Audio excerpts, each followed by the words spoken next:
Welcome back to Checkmate with Blake, and today I have a very special video for you all. I'm going to be showing you all the Reti opening, and I'm going to provide kind of like a masterclass opening on this for free.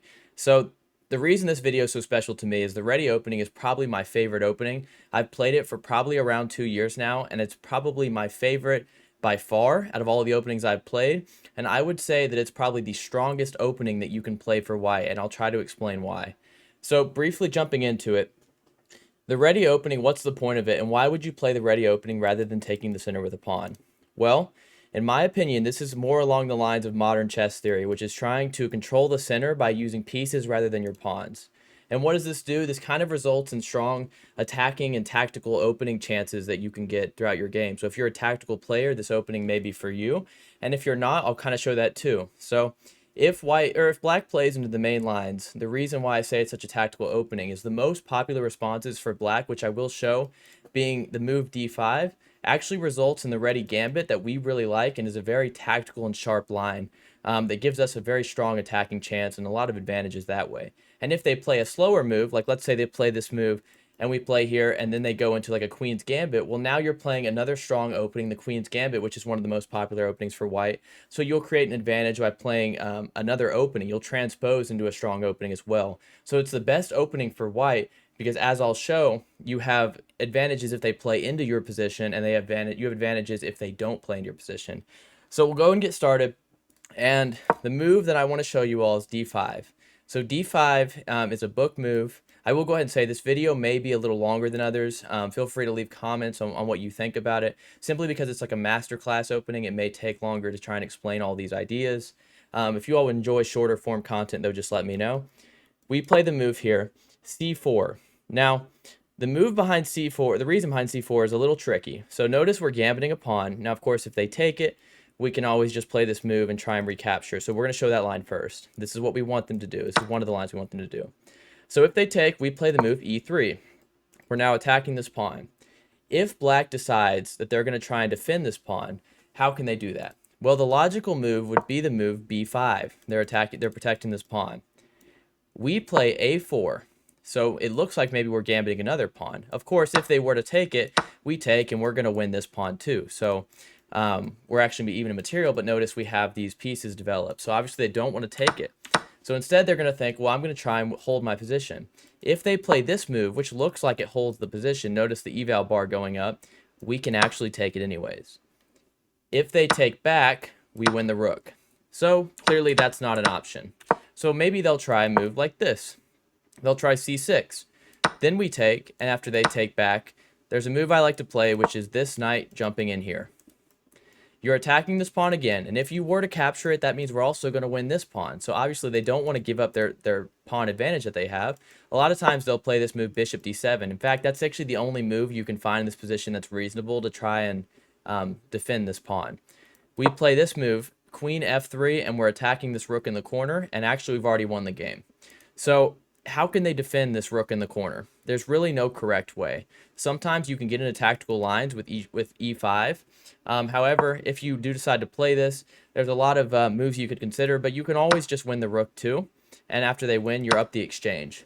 So, and that's the best engine line for black. So, I mean, if they try to defend any other way, well, obviously we have more attackers than they have defenders. So, I mean, if they go here, we would just simply win. Because after they take back, we would win this way, and they have to block with the queen, and we'll win the rook. The same exact thing happens if they were to go here. So it's not really worth even showing. But in this position, obviously, we win because we win the rook, and we'll just convert the game. So there's no way to defend this position. There's no reasonable way. I mean, they may even try to bring this queen out, but then we just go here, and we're adding more and more pressure to the pawn. If they try to push, I'll look at some of these lines, but you could just analyze them yourself as well. We can further attack the queen. There's not really a clear way. I mean, if you try to go here, well, first of all, you can always just capture this pawn, and then you're defending your center. But the move it wants is actually, let's see, knight b5. So knight b5, oh yeah, that's even more tricky. So this is going really in depth with this opening. But of course, if they capture, this is actually a really nice tactic where you can just pick up a piece here. So obviously there's no way for them to defend this line. So that's why they really should not capture this pawn. Feel free to analyze it yourself, but capturing the pawn actually will result in you winning, which is one reason why the ready opening is so strong, is simply because if they play into your lines, you will win. So we'll look further into this. There are some ideas, though. What if they decide to push this pawn rather than capturing it? Well, we play this move e3, and the idea behind e3 is very simple. If they decide, first of all, I guess I'll cover this line first. If they try to take the pawn, we take back, and after they develop, we take the center. Obviously, this is very winning for white. I mean, it says 0.46, but you have a nice advantage for white. And notice you have control of the center. You have this open file after you castle. Your rook will have this open file. And you're at your lead in development. I mean, you have a knight developed already, and you have the center. So this is one reason why they should not capture after you push. But an even more incorrect move, which is why this opening is so fun to play, is if they push the pawn, you go here. This is not the engine best move, but this is a move that I've studied and looked at myself, and I think that it wins, and I've actually never had someone play this correctly. Never once. Doesn't matter their elo. So you're attacking the pawn twice. How do they defend it? Their only move is bishop f5. After bishop f5, though, you again play this queen f3 move, and after you play queen f3, notice you're attacking the bishop, and you are attacking this pawn. So the best move, according to the engine, which is, again, why this opening is so spectacular, is after the best move, you sacrifice your bishop. I say this is a sacrifice because after they take back, you actually have checkmate. So, again, this is a checkmate in 8 moves for white. So there's a checkmate right there. And of course, if they don't take back, if they try to drop their bishop back, well, you will take their bishop and have the same exact checkmate. So it's really tricky to how white should play, how black should play this. There's a line here where they can play this move e6. Now, my recommendation in this position is actually to go for this crazy line g4, but I will present some alternatives for you if you don't like this. Again, they can never take this bishop. So you're attacking the pawn, and again, if they drop back, it's the same exact idea. Their only winning move here is actually to try this move, knight c6. Of course, here you will just take the knight, because if you didn't, of course, they'd take here and they'd be forking your pieces. So you take the knight, and their best move, which this shows why it's so tricky, is their best move to take your bishop. Then you go back here, and of course, they still can't play this because the pawn covers it. So after they go here, you double their pawns. If you ask me, I would take this position for white any day of the week. This is a very strong position. They have a horrible pawn here. You're up 1.9 out of the opening. You can't ask for anything more when you're playing chess, especially playing as white here. Of course, if you're not super tactical, we'll go back a little, and you don't want to play this crazy move g4, well, you can always just go, I think actually the line I like is actually to take. I was going to show you b3, but I like to take, and then here you could just play b3 with the idea of developing and playing a strong positional game. So we'll go back a few moves, and of course here, let's say they see this checkmate, and they also maybe see the sacrifice, which I've never ever had someone see.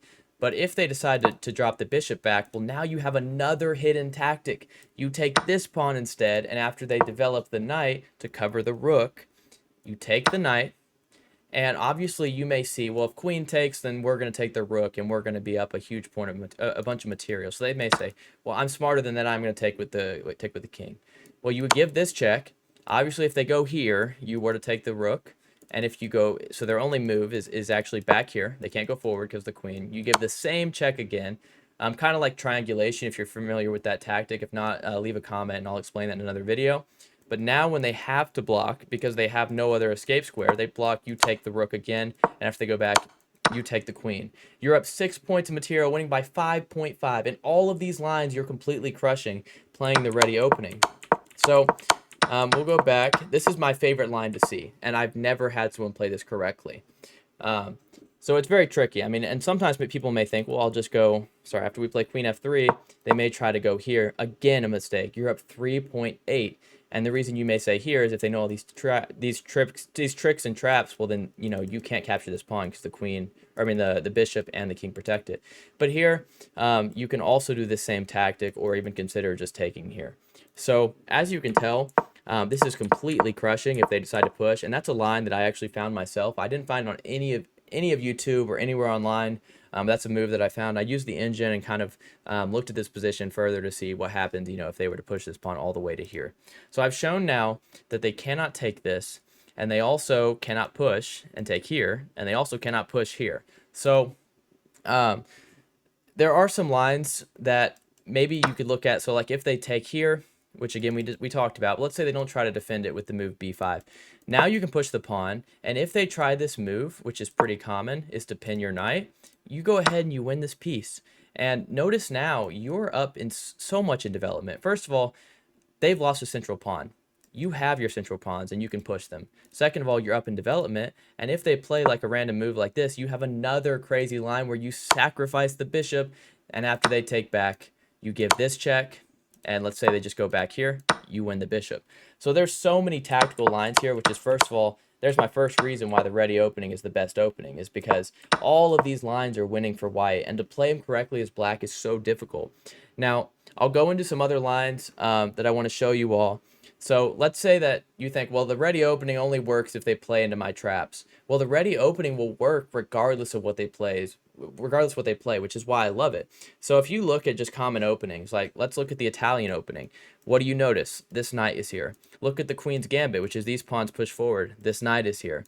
I mean, even look at the English. This knight can be here. There are a ton of lines. The Catalan, it doesn't matter. There are so many strong openings for white where this knight can often end up on this square. The advantage of playing the ready is that when you play it and you're looking at it from black's perspective, what do you play? Because again, if you play the most common line, d5, which is the most popular, it's what I face most of the time, well, it loses to all those lines I showed you. And if you try to decide that, well, I'm going to play something other than that, like let's say, the move knight c6.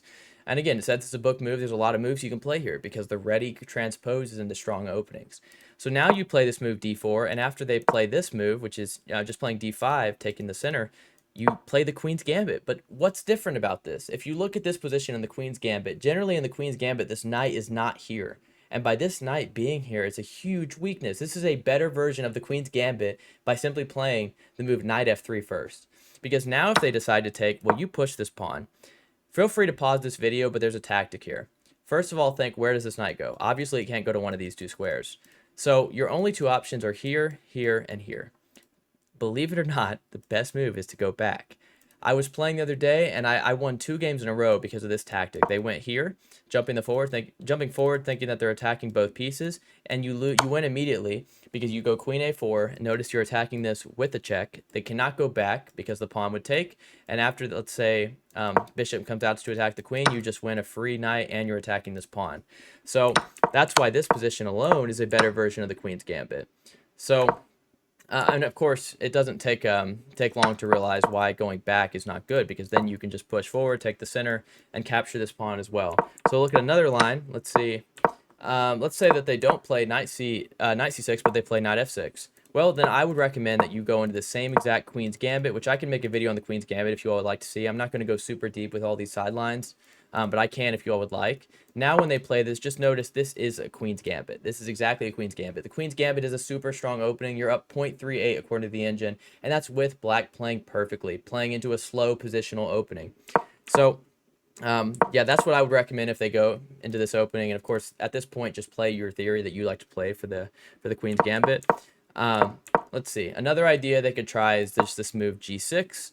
G6 I see pretty often too, is just trying to fianchetto the bishop, but you just take the center, and after they go here, take the center again. You have full control of the center. Again, this is a whole new opening, so you may want to study this yourself, but again, white is up 0.6 in the opening. That's so much. You can't ask for more. And if they try and develop the knight, which is pretty common, you'll go ahead and just take the center, and now after the knight moves, notice that this bishop is just being completely blocked by these pawns. And of course here, c4 is very strong, but if you're a positional player and you don't even want to play c4, you want to just hold this bishop down, you can always just go something like this. Of course, the engine doesn't love it. c4 is the best. But notice how this bishop becomes really bad. So obviously the fianchettoing the bishop plays into lines that you would like. Let's see, another line they may try is also b6. And here I would just recommend, again, taking the same exact approach to it, and then just develop the knight. And let's say, I don't know, let's say they go something like here. Again, it's the same idea. You continually take the center. And if they ever try to go here. You can look into these lines yourself, but you could always consider pushing and further attacking. So the ready, by playing in this like slow, it seems like it's a passive opening. It seems like you bring the knight out, what's he doing? He's not taking the center. Well, you are taking the center, but you're supporting the center with your pieces rather than pawns. So let's see. Got some other lines here I want to go over. So let's see, e5. Now e5 to someone who doesn't know much about the Stafford Gambit may seem kind of surprising, but this is an opening that people play on purpose. This isn't just a mouse slip. So after you take the pawn, generally what people do is they go here. This is the Stafford Gambit, by the way. And then you take, and after they take back, their whole idea is ideally to get this bishop here, get the other bishops out, have the queen open.